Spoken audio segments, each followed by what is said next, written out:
মুক্ত থাক আমার উপর সব দায়িত্ব। এক কাইটা দেওয়ার পর তারপর গুলো বাড়ির ভিতরে চলো, এই যে বাড়ি।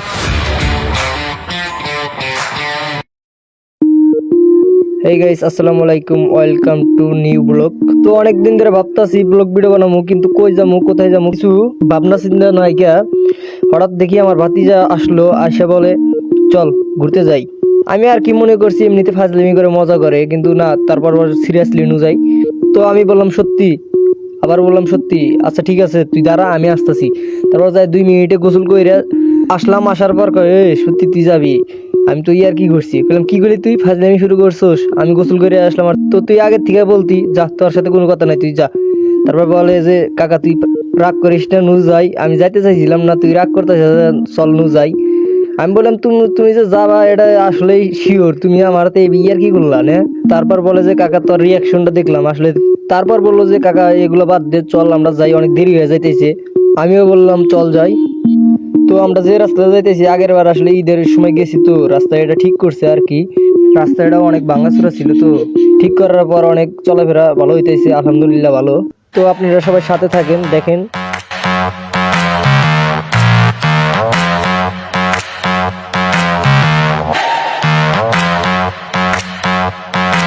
তো পিছনে আমরা লাল চাপের রাস্তাটা ক্রস করে খেয়ে এলাম।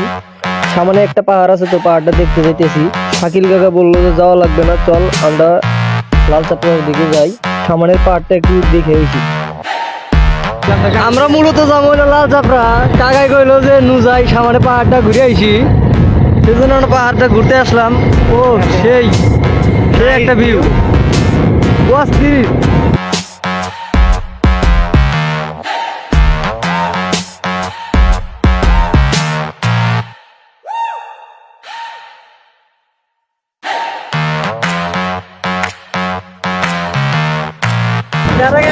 লাল চাপড়ায় যাই নাই, গলদি গেছিলাম অবশ্যই একবার।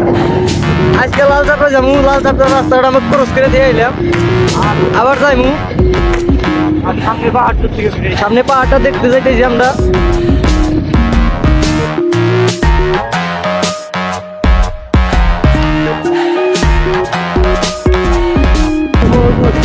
বধুর যে পাহাড়ের অপেক্ষায় ছিলাম, এই যে আসলাম। আমি তো এত দূর পর্যন্ত আইসি নাই গিয়া দেন।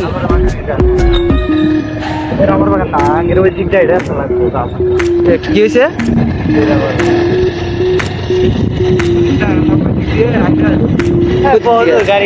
যাবো আরো সামনে পাহাড়, এটা না সামনে পাহাড় বুঝলাম না।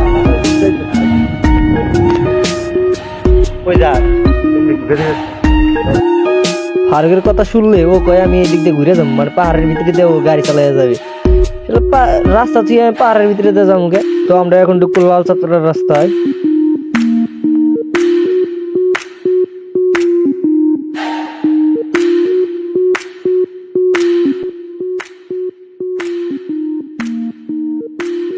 ফারুক বললাম চল আমরা গ্যারেজে গাড়িটা রাইখা পাহাড়টা ঘুরে দেখি।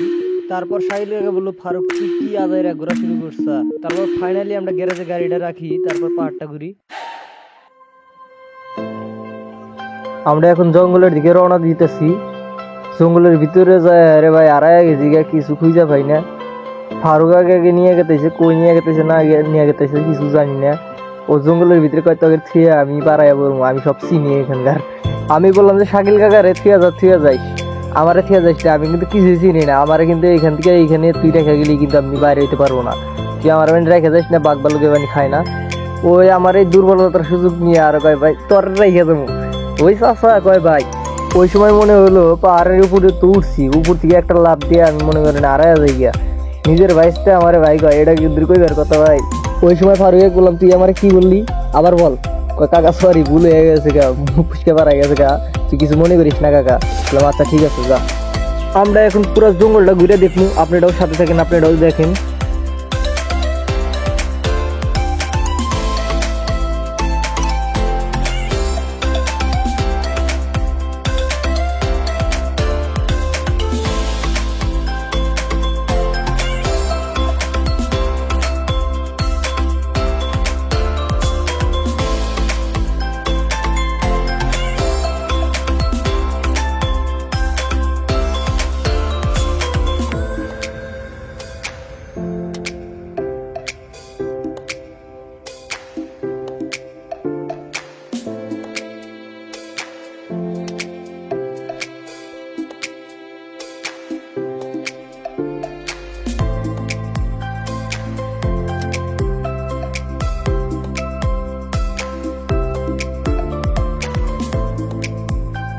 তো আমি ফারুকের কাছে যা বললাম, কাকা তুই আমার কি সত্যি সত্যি রেখে যাবি? ও বলেন হ্যাঁ পাগল, তো আরে এমনি আমি ভয় দেখাইছি।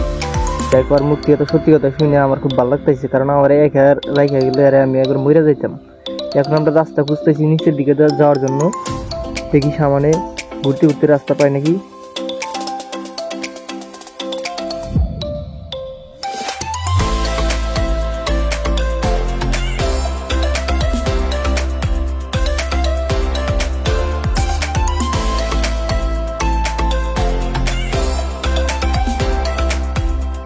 অবশেষে আমরা রাস্তার দেখা পাইছি। আর কই নিচে যায় মনে করেন পয়সা থেকে দেখি আর কি যাওয়া যাবো না এখান থেকে। ও মনে করেন একবার ম্যাপে মাইসে আনতে আছে, ওই দেখেন বসে আর দেখতেছে। আমরা তো এমনিতে ভাবতেছি রাস্তায় যাওয়া যাবো, কিন্তু একদম ক্লিয়ার ভাবে ওর রাস্তাটা নামবো, ওই জন্য ক্লিয়ার ভাবে দেখতেছে যাতে কোনো সমস্যা না হয়। তারপর আমরা রাস্তাটা নামতেছি ধীরে ধীরে। আরে ভাই ঢালুর রাস্তাটা নামা যায় না, ওই জন্য নিজেকে কন্ট্রোল করতে পারতেছি না, ক্যামেরা কাঁপতেছে আর কি লাফায় নামতেছি মনে হয় এরকম লাগতেছে। তো আমরা নিচে গেছি, নিচে যাওয়ার পর ভিডিও করতে পারি না, দুঃখিত। এডি রাবার সংগ্রহ করে ইলাই কয় রাবার বাগান। ও মারহাবা। আমি এর আগে সবগুলা গেলে ভিডিও মুখাগুলো উল্টা দেখছেন, আমার মনে হয় নাই। এই কাইটা দেওয়ার পর রাবার গুলো বাড়ির ভিতরে ধরো, এই যে বাড়ি পুরো স্বপ্ন। ফারুক দেখি কাকা দেও স্যার, রাবারের পিছিয়ে বিছলে কি করে একটা বেশি নিয়ে যান।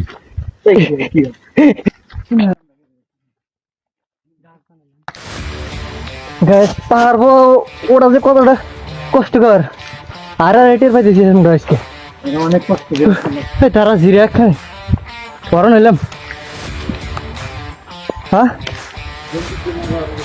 এক জায়গায় তারা, আরে ভাই ওরা পাহাড়ে আসার সময় মনে করলাম যে সুন্দর বাতাস ভাই, আটতে মনে ঘাম ভাই ঘিরা লাগছে। ঘুর কত সুন্দর জায়গা দেখছা, বিলি জায়গাটা ভালো লাগছে অবশ্য। দাঁড়া বলতে গাড়ি এসে নাকি, গাড়ির চাক্কা দেখি আগে পরে। হ্যাঁ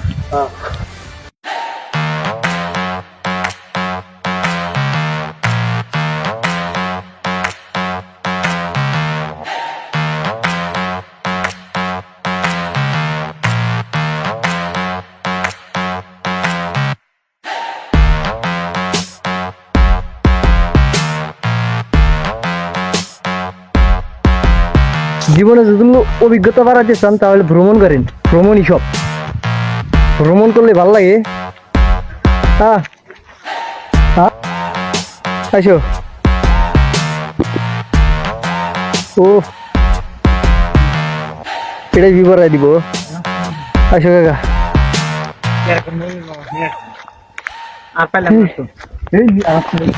গাছ দেন 10 তলা বিল্ডিং এর উপর মনে আছে, ওই যে রাস্তা দেখা যায়, ওই রাস্তা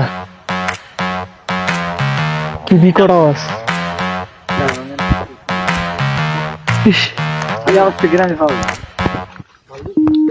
না यार কি করলি এটা?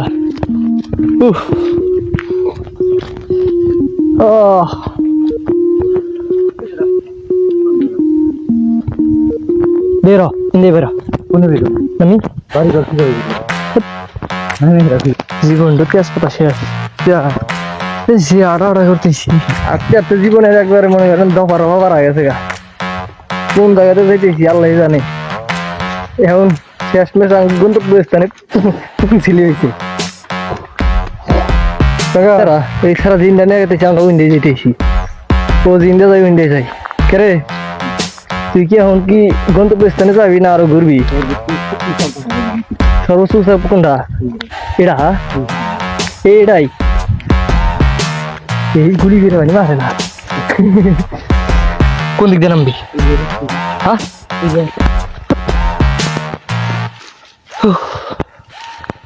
আল্লাহ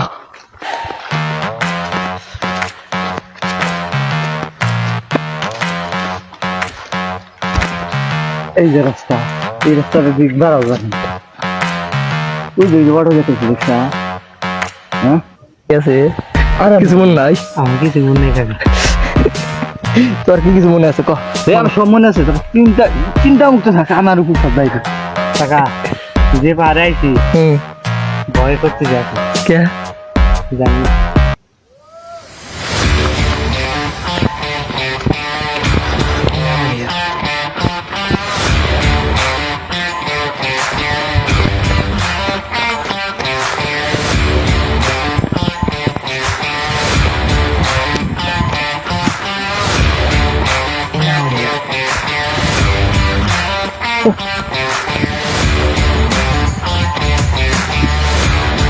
আমার বাগান থেকে বাইরে হইলাম না ও দিছে টাকা লাভ দাও আমরা কোন দিকে আইছি আসলে দিক পাইতেছি না হ্যাঁ এই এমনি একদিক ধরে যা ধরে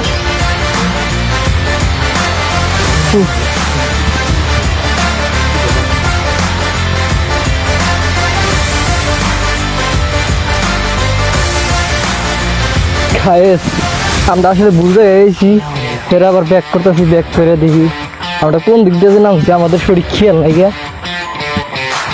এটা কি এই যেটা ঠিক আছে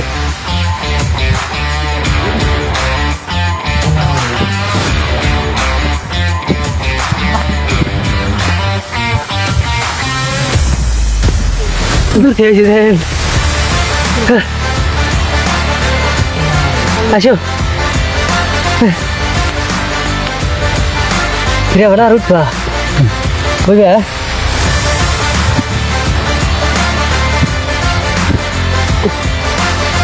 তোমার এনে উড়ে অনুভূতি কি আমার অনুভূতি বোঝানো যাবো না কাকা কি বাজে তো আজকের মতো আগের ঘোরাফেরা শেষ আগামীতে আবার আসবো ইনশাআল্লাহ তো আপনাদের যদি ভিডিওটা ভালো লাগে বেশি বেশি লাইক কমেন্ট শেয়ার করেন সবাই ভালো থাকবেন সুস্থ থাকবেন